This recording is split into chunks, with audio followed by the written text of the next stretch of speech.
What would you do if someone offered you a job so strange, so secretive, that you couldn't even tell your own family about it? Would you laugh it off? Would you run? Or would you pause, like I did, and ask yourself, what if it's real? I was 23, broke, and desperate. And let me tell you something, when you were in your 20s and broke, it doesn't mean you were sipping lattes and saving for a vacation. No. It means counting coins just to buy ramen noodles. It means sneakers with soles that flap like broken jaws. It means saying sorry, I have already eaten when friends invite you out, even though your stomach has been growling for hours. So when that job ad appeared during one of my endless, late-night doom scrolls, it didn't just look like an ad. It looked like a lifeline. The text was so short it almost looked fake. Discreet personal work. High pay. Must be reliable. No questions asked. Reply with availability.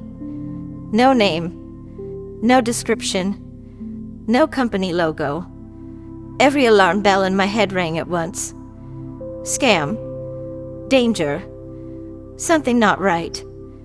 And yet, one phrase stuck to me like a thorn in my mind. High pay. I thought about the unopened eviction notice on my desk. I thought about the 3 missed calls from my landlord. I thought about how much I needed, to eat something that wasn't instant noodles. And then my thumb hovered. Just one harmless email. Just to ask. So I typed, I'm available. Please let me know more details. I hit send. I expected silence. I didn't expect a reply. Not that night. Maybe not ever. But my phone buzzed minutes later. And when I opened the message, my pulse stuttered. The email read, meet me tomorrow. 6 p.m. at 14 Wexler Street. Come alone. Don't discuss this with anyone. Compensation will be explained in person. No signature. Just instructions. I read it once. Twice. 3 times. The phrasing wasn't right. Come alone. Don't discuss this with anyone. Why? A chill crawled down my spine. My instinct screamed nope, absolutely not. I tossed the phone aside, muttering out loud, nope. Not happening. But here's the thing about desperation, it doesn't argue with logic. It just whispers, what if this is the chance? That night, I told myself I wouldn't go. That I'd ignore it. That I wasn't that foolish. But when the sun dipped the next day, I was standing at a bus stop, fidgeting with my jacket pocket, rehearsing excuses in my head. The bus rattled through the city, neon signs smearing across the glass. My reflection stared back at me, pale, nervous, hair unkempt. I didn't look like someone heading to a job interview. I looked like someone heading into trouble. The closer we got to Wexler Street, the heavier my chest felt. When I stepped off the bus, the air seemed colder. The buildings leaned close, the lamps flickered like dying fireflies. And there it was, 14 Wexler Street. At first glance, it was ordinary. Just another red brick townhouse. But the windows were dark. Too dark. And the brass lion head knocker gleamed like it had been polished just for me. I stood at the gate far too long. A voice inside my head begged, walk away. Just go back. Another voice whispered, and then what? Back to hunger? Back to eviction? I pushed the gate open. The iron screeched. Each step up the walkway weighed heavier. My hand lifted toward the lion's head knocker, and before I touched it, the door clicked. It swung open. Nobody was there. My breath clouded in the cold. My throat tightened. Hello? My voice cracked. No answer. Any rational person would have turned around. But my feet betrayed me. They carried me across the threshold. Inside, the air was stale, tinged with something metallic. The hallway stretched long and narrow, lined with portraits of strangers. Faces from another century stared down, their painted eyes too sharp, too knowing. Hello? I tried again, softer. A shadow moved at the end of the hall. A shape. A person. Then a voice. Calm. Low. Precise. You came. He was tall. Lean. Dressed entirely in black. His shoes clicked softly. As he stepped into the dim light, his features stayed in shadow, as if the house itself swallowed him whole. You want work. Not a question. A statement. My mouth was dry. Yes. I do. He tilted his head, studying me. Finally, he nodded once. Then you will listen carefully. And you will follow every instruction exactly. Do that, and you will be rewarded. Fail, and there will be consequences. The word sliced through me. Consequences? I swallowed. My body screamed at me to leave, but something, fear, curiosity, stupidity, kept me rooted. Before I could gather my thoughts, a sound echoed upstairs. A creak. Slow. Heavy. A footstep. My head snapped up. The man's eyes flicked to the ceiling, then back at me. For a flicker of a moment, I thought I saw it, something he didn't want me to see. Fear. He leaned close. His whisper was sharp enough to cut. Do not go upstairs. Ever. Do you understand? I nodded, though my pulse thundered. He straightened and gestured down the hall. Come. We will discuss the terms. He turned, his footsteps echoing deeper into the house. I followed slowly, eyes darting toward the staircase. My skin prickled. And that's when I noticed it. There had not been just one creak upstairs. Not one step. Two distinct footsteps. I froze mid-step. My blood ran cold. Someone else, something else, was in that house. I had come for a job. But what I didn't realize was that I had just stepped into something far stranger and far more dangerous than work. The moment the heavy door shut behind me, I knew this wasn't a normal boss. You can always tell, can't you? A good interview makes you nervous, sweaty palms, fumbling words. But this wasn't nerves. This was dread. That crawling, icy kind of dread that tells you you've stepped somewhere you don't belong. And the man in front of me, he didn't help. He was tall, painfully thin, his black suit hanging off him like it belonged to a century that had already died. His face was sharp, not handsome, not even severe, but unnatural. Like he had been chiseled well on purpose. His hair slicked back so perfectly it might have been lacquered there. But his eyes. God, his eyes. They weren't looking at me. They were looking through me, like I was a ledger he was auditing, tallying up every debt I had ever left unpaid. No smile. No handshake. No hello. Just a gesture, one bony hand flicking in the air, ordering me to follow. The floorboards groaned under our steps, each creak echoing too loud in the silence. The walls were crowded with portraits, unfamiliar faces frozen in oil paint. Their eyes. I swear they followed me, shadows bending around their frames. Finally, we stopped. He pressed open a heavy oak door. The hinges screamed like something alive in pain. Inside was a study. A massive desk crouched in the center, stacked with yellowed papers that looked brittle enough to disintegrate if you breathed too hard.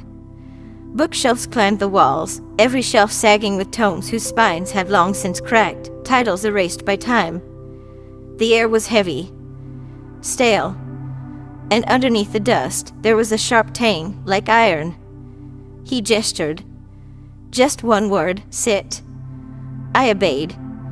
He lowered himself into the chair across from me, folding his hands together like a judge preparing sentence.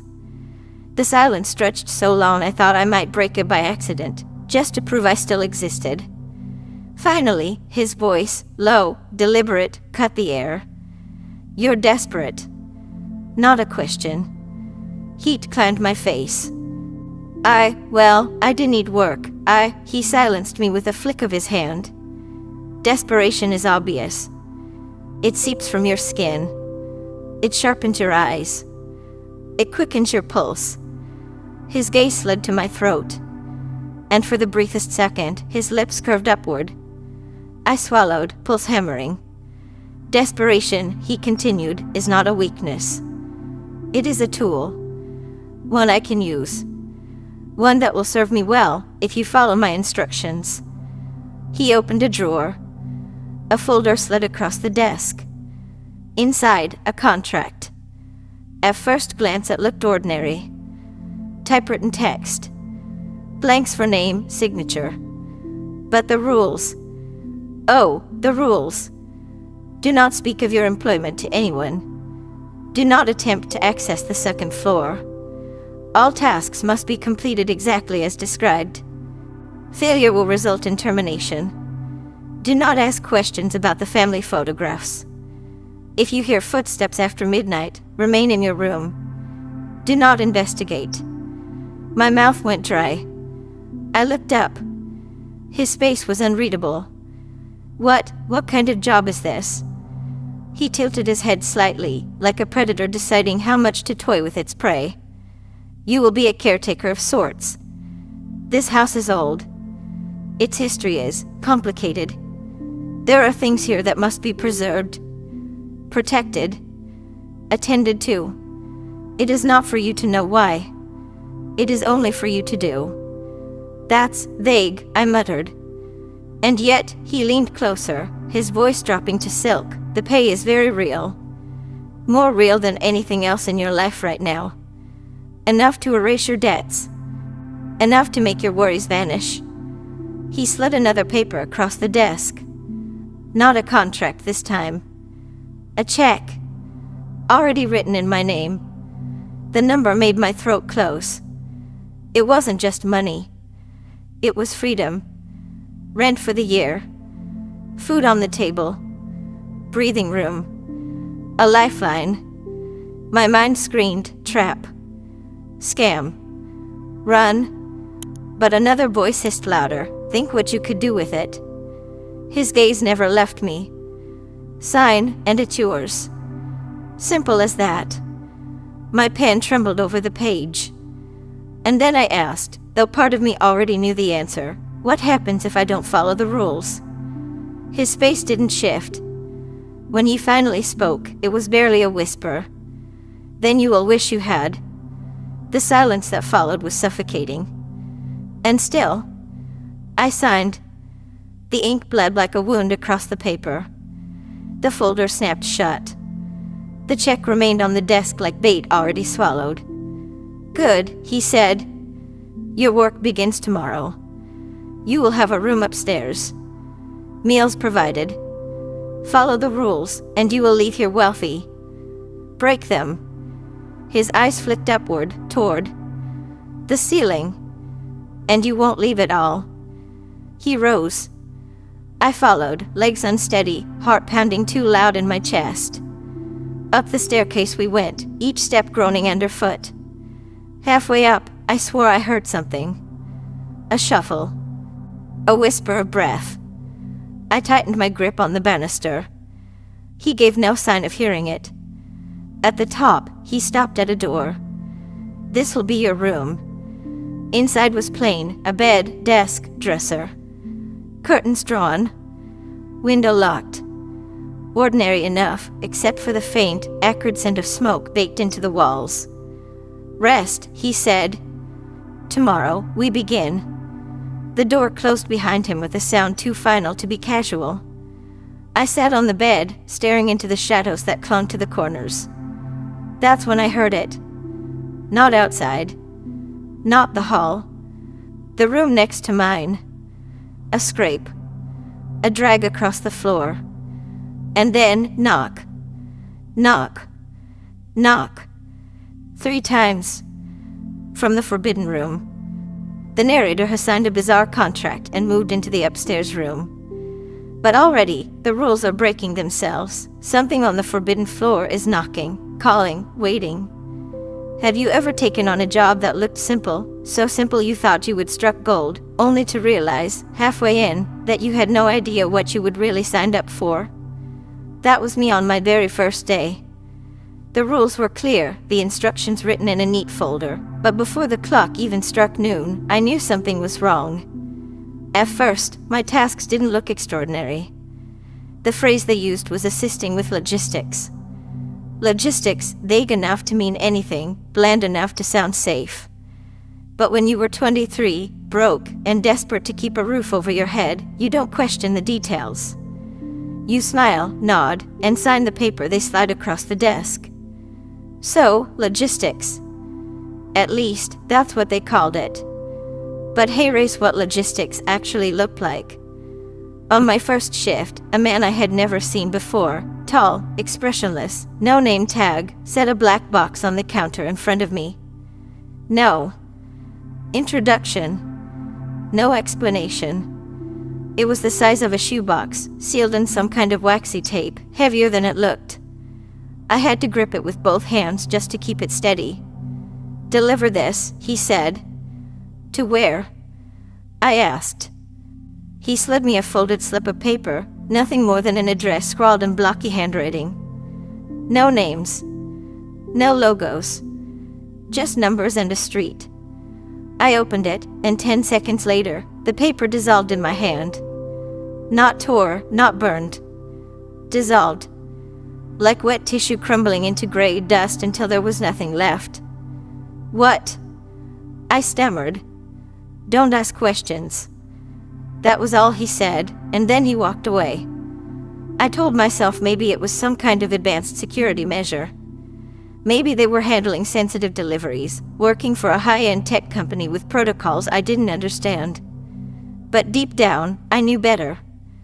The first week fell into a strange rhythm: box, address, delivery. Always the same rules: knock exactly 3 times. Wait 15 seconds. Leave the box. Never stay to see who opened the door. And never, under any circumstances, look back once I walked away. It was simple. Too simple. Until the addresses started repeating. The second week, I was sent to the same peeling door house I had visited 3 nights before. Same faded paint, same boarded-up window, same smell in the air, metallic, sharp, like iron. Blood or rust, I couldn't decide. Standing there, holding the box, I hesitated. Who lived here? Why did they need so many identical deliveries? And why always at night? Still, I followed orders. 3 knocks. 15 seconds. Box down. Walk away. But as I rounded the corner, I swear I heard it, a whisper. My name. Not shouted. Not threatening. Just a whisper. The problem? I had never told anyone in this place my real name. By the 3rd week, the tasks changed. Another man, shorter, heavier, with eyes that looked permanently red from sleepless nights, handed me something different. He called it data entry. It sounded normal. Until I saw what I was typing. Number of crows perched on the roof at 3:17 a.m. Exact time the street light flickered outside Warehouse 6. Number of footsteps heard between the 2nd and 3rd floor despite the building being locked. Not financial data. Not schedules. Observations. Eerie, mundane yet impossible observations. I sat at an old beige computer that belonged in the 90s, copying line after line into a system I didn't understand. Sometimes I didn't even make the observations myself. The sheets would already have answers filled in, and I was told to record them as though I would seen them. It wasn't long before a terrifying thought hit me. Was I documenting reality or rewriting it? And the rules kept growing. Never whistle in the office. Never leave a window open after sunset. Never drink the water from the cooler in the back room. At first, they sounded like quirky superstitions. But the way they were delivered, stern, flat, unquestionable, made me realize the rules weren't for the job. They were for me. And whatever they were protecting me from. I had not met it yet. Then came the night everything changed. Another delivery. Another black box. But this one was heavier. My arms ached just holding it. I asked why. The tall man only stared until my words died in my throat. The address was unfamiliar, tucked in a neighborhood I would never visited, where the streetlights didn't work and the sidewalks were cracked and swallowed by weeds. The house was small, boarded up, its door warped with age. It looked abandoned. Still, I followed the routine, 3 knocks. 15 seconds. Box down. I turned to leave. And then it moved. Not slid. Not shifted. Moved. A scratching sound came from inside. Slow at first. Then faster. Urgent. Fingernails, that's what it sounded like. Fingernails scraping wood. My chest tightened. Every instinct screamed, walk away. Leave it. Don't break the rules. But curiosity is a predator all its own. I glanced around the dark street. Empty. Silent. My hand shook as I pried at the waxy seal. The tape was thick, stubborn, smelling faintly of chemicals. The scratching grew louder, more frantic, like whatever was inside New Freedom was seconds away. Finally, the lid gave. What I saw inside was impossible. At first, I thought it was an animal. Small. Pale. But then it blinked. Not a human blink. Not even close. Its eyes opened the wrong way, a horizontal slit cutting across, slick and alien. Its skin wasn't skin, but something translucent, like wet paper stretched too thin. And its mouth, God help me, its mouth was smiling. A wide, too wide smile. I stumbled back, the air sucked from my lungs. It didn't move. It only watched me, smiling. And in that instant, I understood I wasn't working for a company. I wasn't working for people at all. The contract, the boxes, the rules, none of it had been about money. It had been about obedience. Conditioning. Testing how far I would go before I asked the one question they didn't want me to ask. What's really inside these boxes? I shouldn't have opened it. God, I should never have opened it. But the moment I saw it blink, I realized the truth. I had just signed myself into the service of something that wasn't supposed to exist. And now, it knew my name. They say curiosity killed the cat, but in my case, curiosity didn't just scratch. It tore, clawed, and left scars so deep they still burn. Because what I uncovered that day wasn't meant for human eyes. And once I saw it, once I knew, I realized something terrifying. Knowledge itself can be a prison. And the key? I would already thrown it away. I should have walked away when I opened that first box. I should have dropped the job, left the paycheck behind, packed up, and vanished. But instead, I came back the next morning. Why? Because the truth has a way of pulling you back. And because some part of me already knew, once you step into the rabbit hole, there's no crawling out clean. The office looked the same as always, bland, gray walls, buzzing fluorescent lights, and that ancient computer in the corner where I logged my observations. But the sameness itself became suspicious. Once you've seen something you shouldn't, it changes your eyes.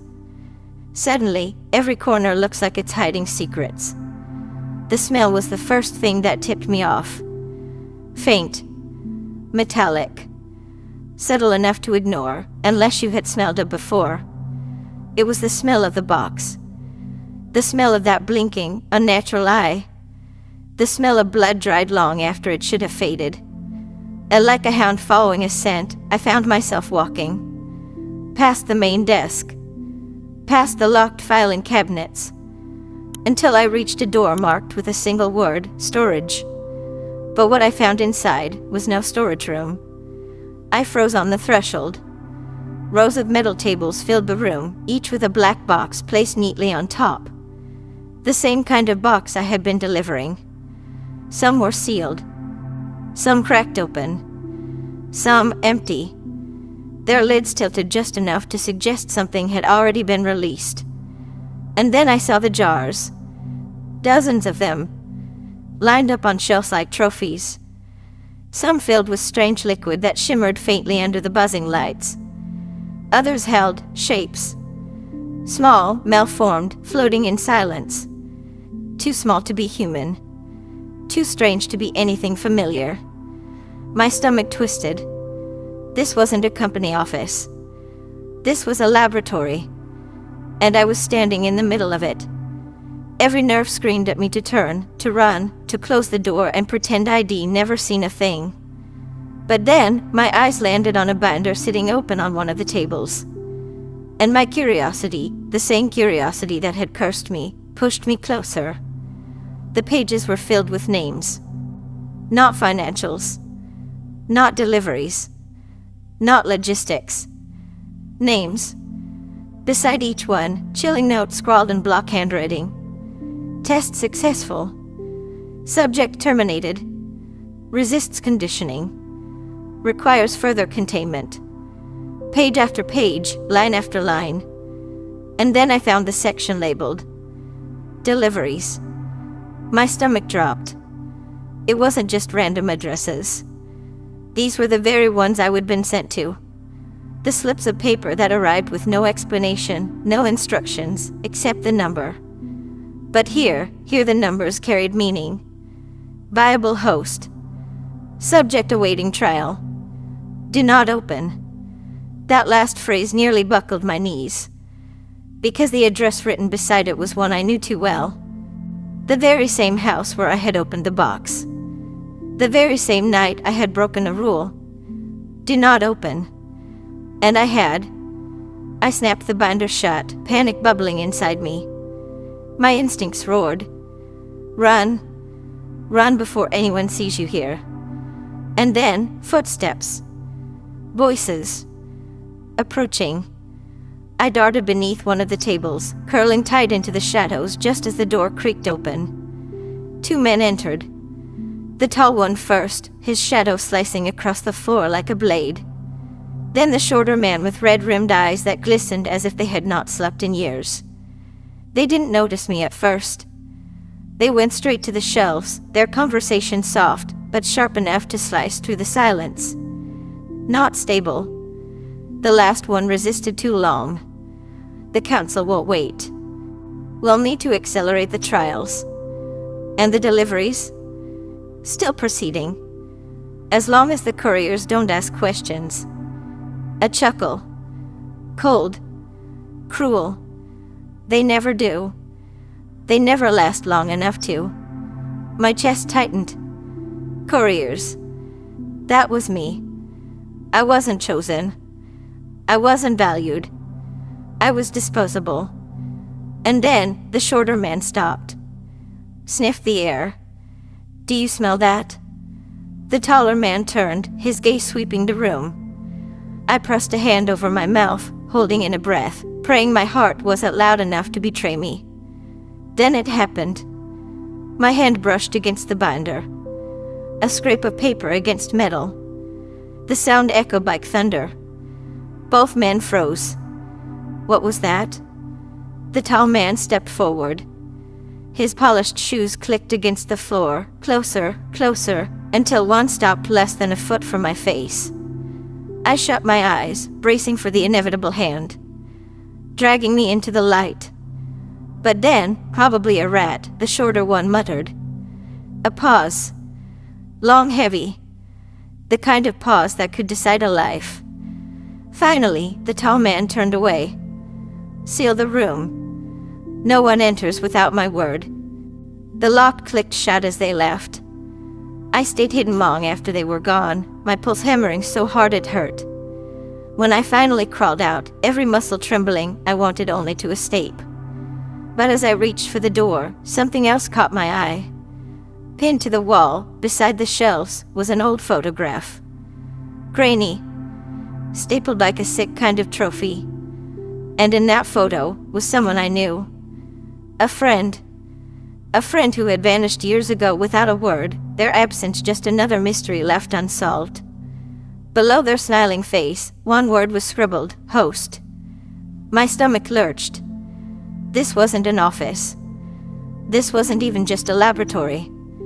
It was a machine that consumed people, turned them into hosts, and filed them away like they were nothing more than rats in cages. And me? I had been working for them, delivering their victims. I staggered for the door, desperate to flee, but before I could escape, a voice slid through the silence. Calm.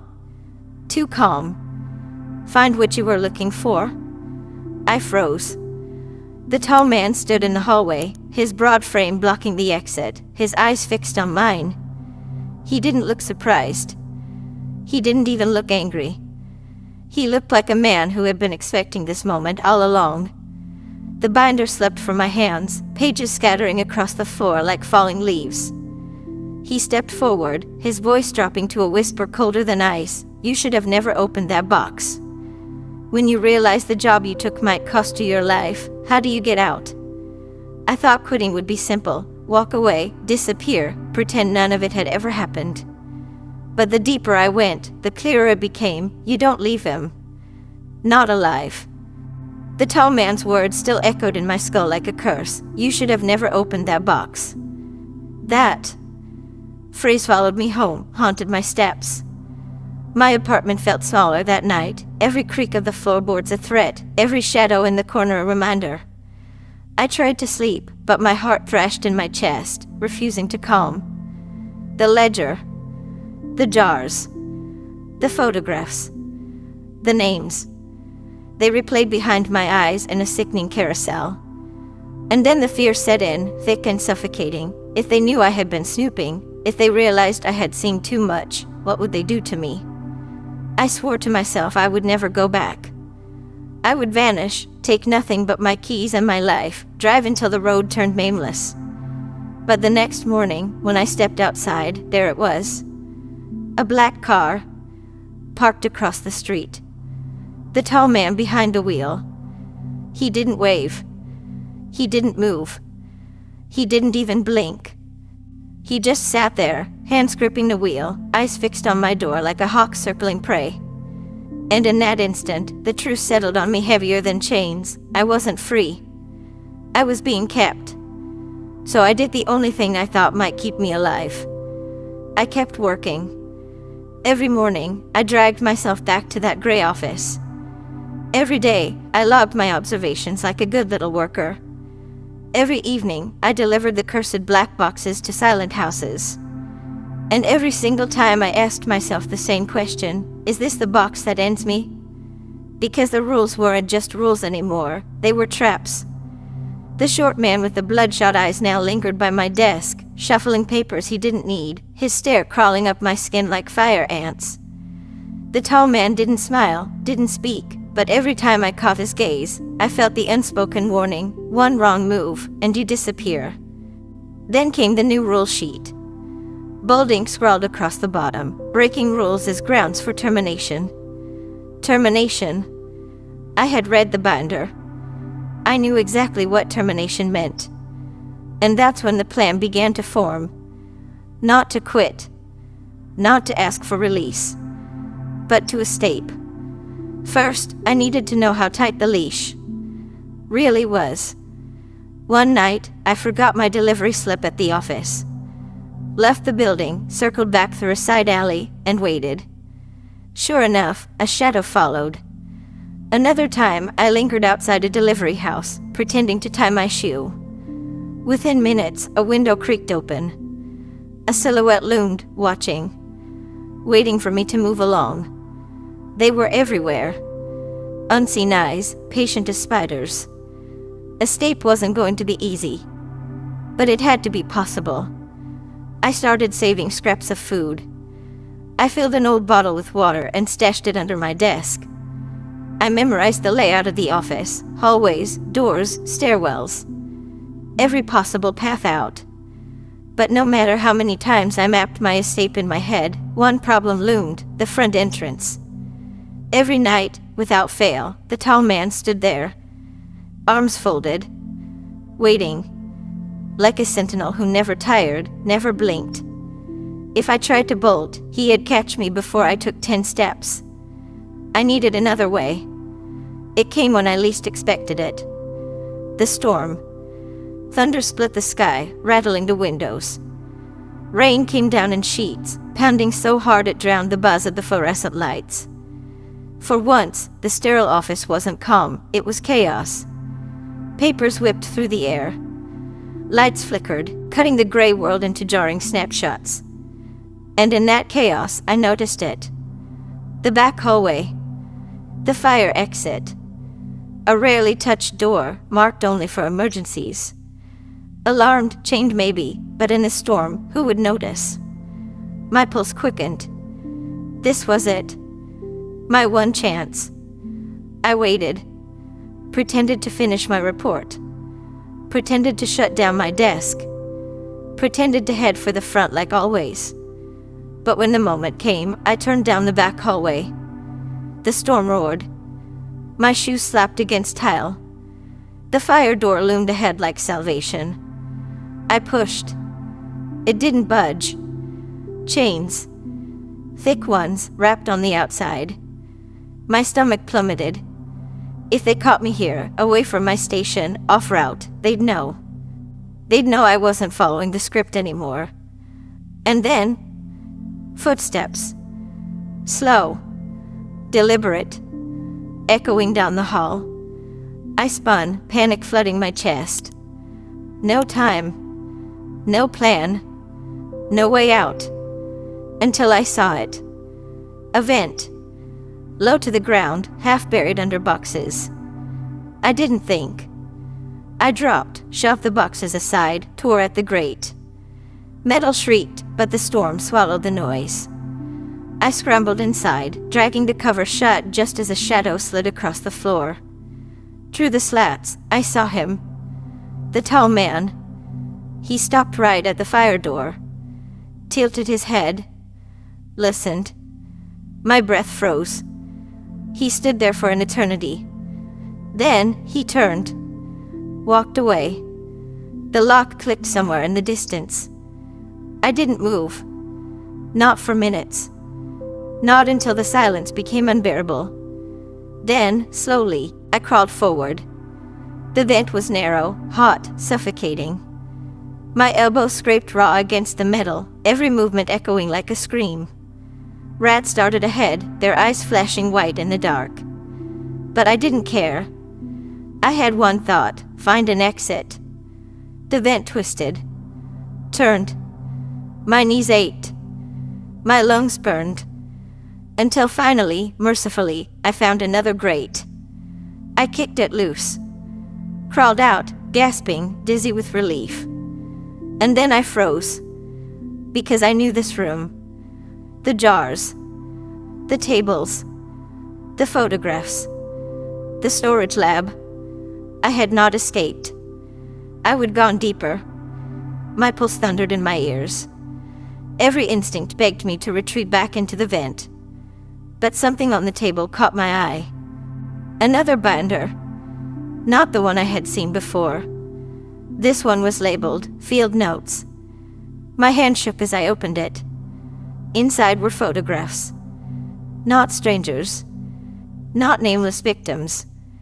Me, walking to work, delivering boxes, sitting at my desk, eating lunch. Dozens of pictures cataloged in neat, merciless order. And at the end, a photo of me crawling through the vent. Taken just minutes ago. My blood turned to ice. They weren't watching me. They were documenting me. Every step, every breath, every thought. They knew. The binder slipped from my fingers, pages slapping against the floor. And then, the sound. The lock turning. The handle creaking. The storm outside thundered, the lights flickered, and a shadow stretched long across the wall. A voice slid into the room. Calm. Cold. Familiar. Going somewhere. I thought I had escaped. I thought crawling through those vents, clutching that binder of photos, meant I had finally seen the worst of it. But I was wrong. The strangest part of this job, the part that would haunt me for years, was only just beginning.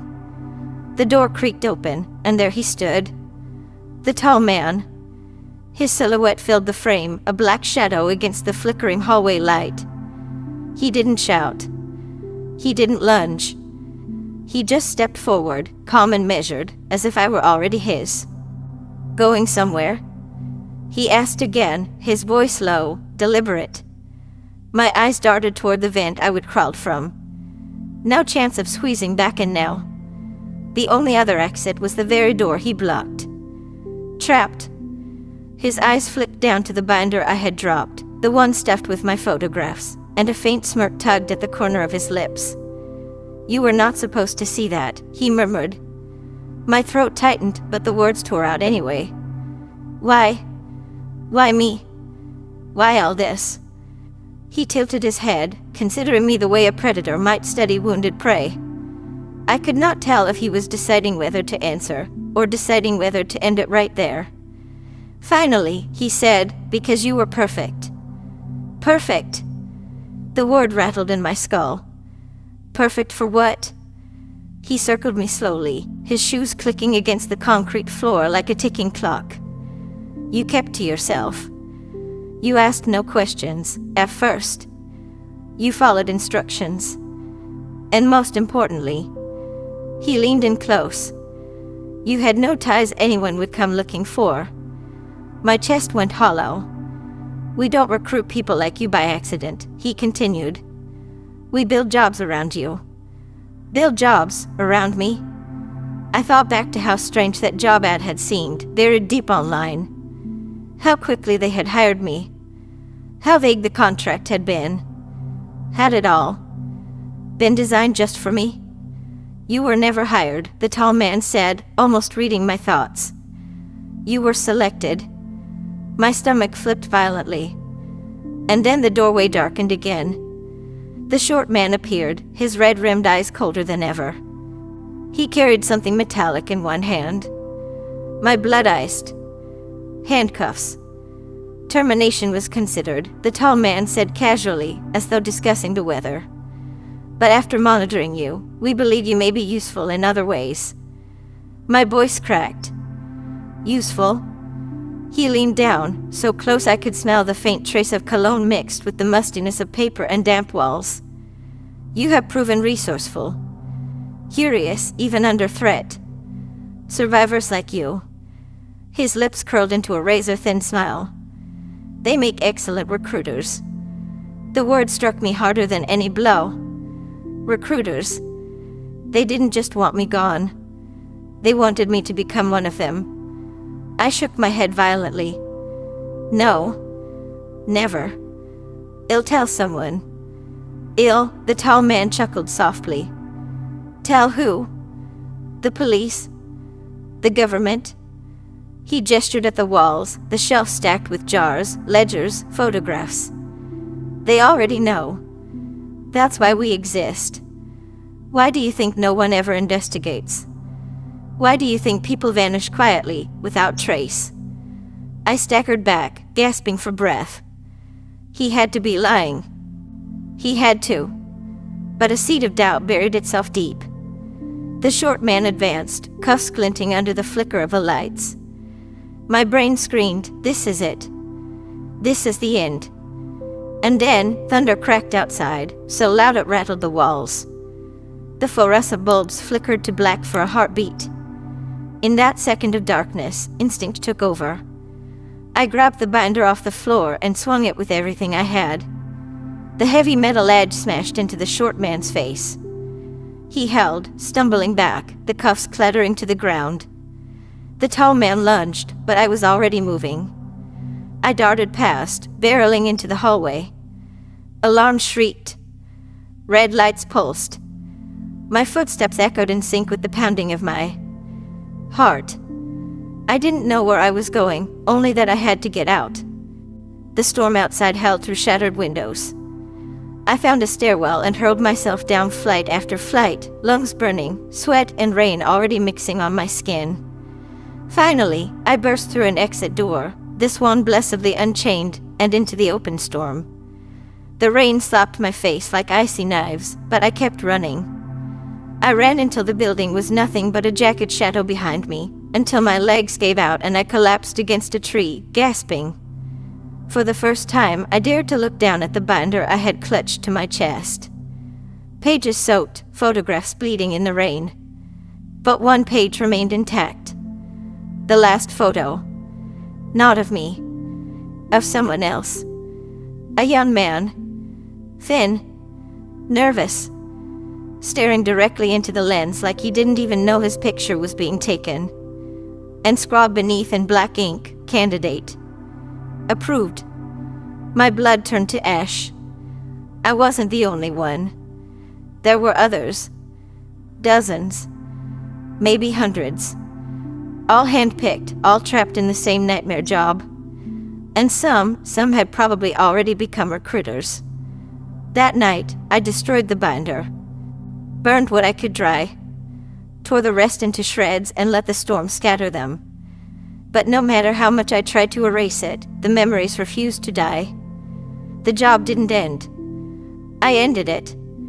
I never went back. Never saw the tall man again. But the feeling of being watched, that never left. Every black car idles at a corner. Every stranger whose eyes lingered too long. Every vague job posting that felt just a little too convenient. I couldn't help but wonder, are they testing me again? Years bled together. I moved cities. Changed numbers. Changed names once. The terror dulled, but it never disappeared. Until last week. I came home to find an envelope slipped under my door. No stamp. No return address. Just my name, scrawled in the same sharp black lettering I had seen on those binders. Inside was a single sheet of paper. Typed in the center were 4 words, "We could use you." My hands trembled. My chest squeezed tight. After all these years, had they found me again? And then I saw the worst part. Beneath the note was a photograph. Not of me this time. Of my neighbor. The paper slipped from my shaking hands. My neighbor's face stared up at me, innocent, unaware. The storm outside roared once more, but this time it wasn't thunder that rattled through me. It was the realization the cycle had not ended. It had only just begun.